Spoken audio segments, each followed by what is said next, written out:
In this short video, I'm going to demonstrate the process for finding scholarly, peer-reviewed sources at Seton Hill.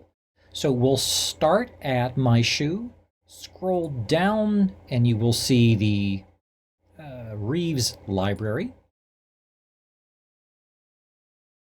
Right here, this searches the university's holdings, but this would be sort of books that are physically in this library, and that would be a limited source.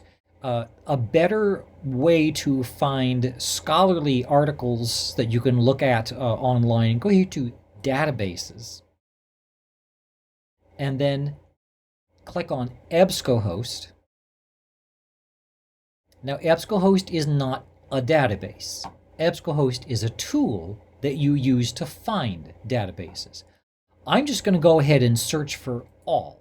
It's probably the easiest way to do it, but you could limit your sources if you find too many sources. But we'll just start off. We'll go to continue. And now here in EBSCOhost, make sure that you are searching for full text.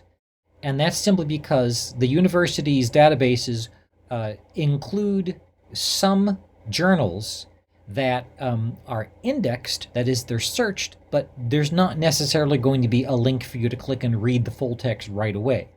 You can always request the full text of an article that you find if the university doesn't have the full text database availability. But for now, we are limiting it to full text searches.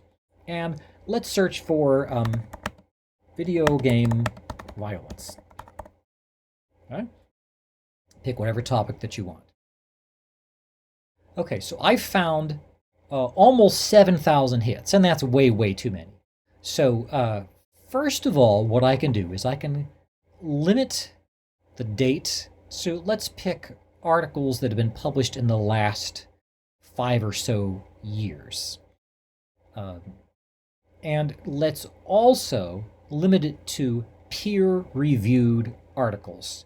And that is really very, very important to make sure that you are limiting your search to peer-reviewed articles, because databases can include a lot of things other than peer-reviewed sources. So click on peer-reviewed. And so from almost 7,000 hits, we now have 500. And even that is too much. So let's put down video game violence and let's add children.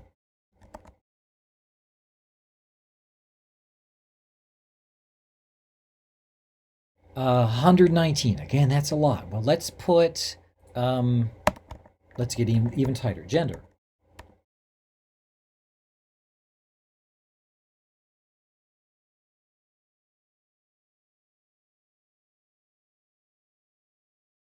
Okay, and that's 16 articles, and that looks pretty good.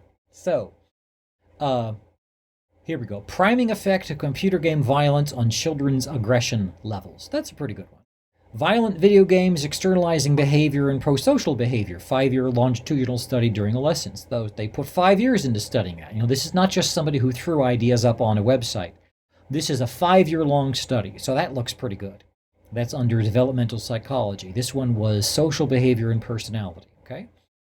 Electronic Journal of Elementary Education. Aggressive behavior in online games. So if I were interested in the education angle, that might be good. Well, let's take a look at one of these articles. Let's pick this one on the pro-social behavior. Click on that. And under here, we can see, here we have the PDF of the full text. It's 13 pages. That's good. If the article are only 2 or 3 pages, you probably found a book review or a letter to the editor.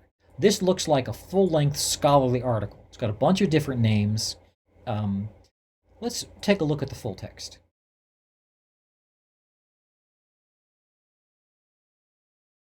Now, when I look at a scholarly article, I see, well, this is the title of the journal, Developmental Psychology.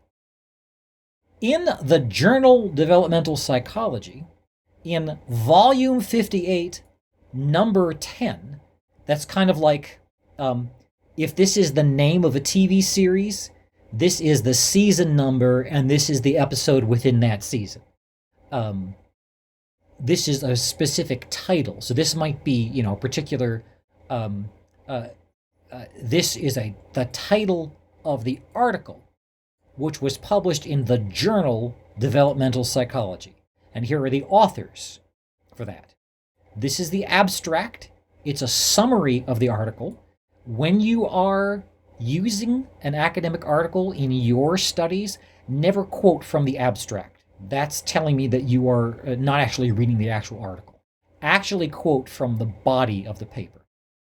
Any scholarly article will end with sources. So this is a 13-page article, and look at those sources. That is an extremely well-sourced article. And the cool thing is, if this article is very interesting to you, they've given you a list of, 100 or so other articles that the authors of this article think are worth studying. So if there's any small detail in this article that you want to learn more about, look in the works cited list and you can see these are other articles that you could look up. When you, as a scholar, find an academic article, your journey isn't over. You need to read the article and notice how the authors of the article that you found are using other sources.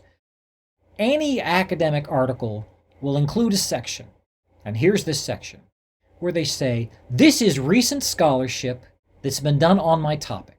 Here's what other people are saying about my chosen topic.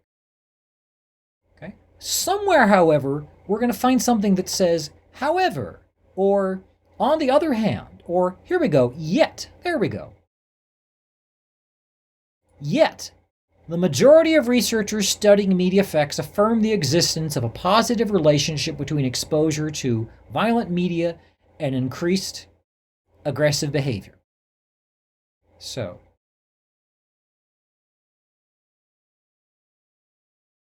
because video games are inactive, some researchers have this opinion. Yet, most have this different opinion.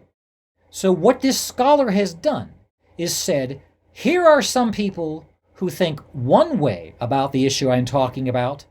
Here are people who think the other way. The current study will investigate this. Basically, what this scholar has done in this introduction is laid out the pro and con, or at least two sides of the issue, and said this article is going to try to be a tiebreaker. So if you are interested in demonstrating that you can defend an argument that is non-obvious, this article would be a great one because this scholar has collected on one side. Some scholars believe this, yet most believe that. And this article is going to tell you what we, the scholars, think. Okay, looks like they don't have a labeled section that says conclusion, and that's fine. The present study adds to emerging knowledge, although the current study obtained multiple reports. So this section is talking about the limits of this particular study. They're saying these are critiques. These are opportunities for other scholars to build upon our work. Now, I've never read this article before. I do know how to read scholarly articles. And so even though I'm not pretending that the couple minutes that I spent looking at an article that I've never seen before, I don't understand this article. But because I know what I'm looking for, if I were interested in engaging with this particular article, I've got a sense of the structure for how it works. Okay, so I'm walking through how you read an article. Now, if I want to cite it, let's go over to, let's see, the citation, is that the citation? Yeah. Click on this icon. It gives you the citation format. Scroll down and find MLA. Now, see this right here. This is what EBSCOhost says is the correct MLA citation. It's got the author, the first author anyway. There are other authors. The et al means and others in Latin. Here's the title of the article. This is the title of the journal. This is the volume and issue number, date. These are the page numbers, the start and ending page number of the journal, of this article within the journal. All that is pretty good. EBSCOhost, however, is wrong about what goes on right here. This tool that we're using is EBSCOhost. It inserts an advertisement for itself here in what is supposed to be the MLA citation. Let's go back and let's look at this page. Down here, see where it says database? Eric.